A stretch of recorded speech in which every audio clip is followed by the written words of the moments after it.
Well, thousands of healthcare workers across the country are, of course, due their COVID-19 inoculations, and that's this week. There were delays by the government's temporarily holding the rollout of AstraZeneca. But let's catch up with our reporter, Renergen, who's looking into the logistics of how the vaccines will be transported around the country. She joins us now live. Renergen, a good afternoon to you. What have you seen out there?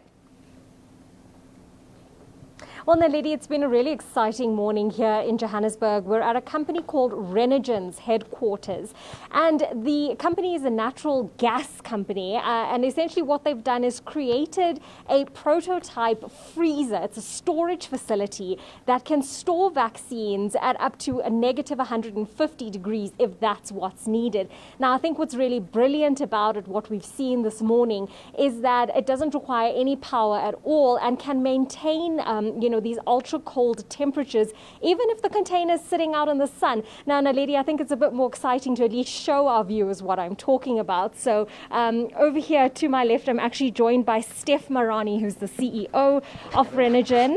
And Steph, why don't you just tell our viewers about, the temperature range and what makes this just so unique and a game changer when it comes to the storage and transportation of vaccines in South Africa?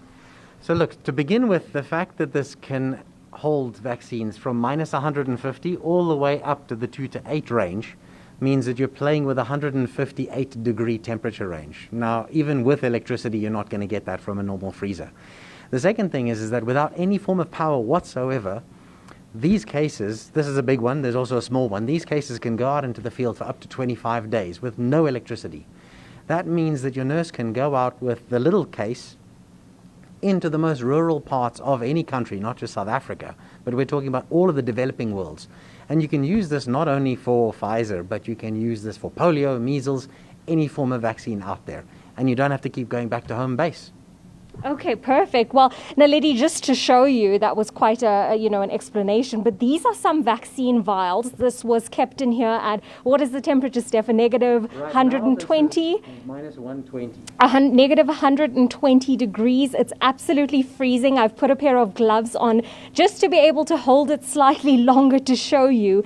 And this is the large container, this freezer container. It's the large one and can store up to about 6,000 vials of a vaccine. So really, thousands, Naledi, ultra cold temperatures. Just because it can store at ultra cold temperatures, right, it doesn't also mean it can't store those that need to be at warmer temperatures, like between negative 2 right, and 8 degrees. It's absolutely fascinating. Thanks for that, Renergen. Now we know exactly what it is that we, at least what it looks like, what we'll be giving our healthcare workers. Renergen Naidu there speaking to us. Great stuff. That is Renergen.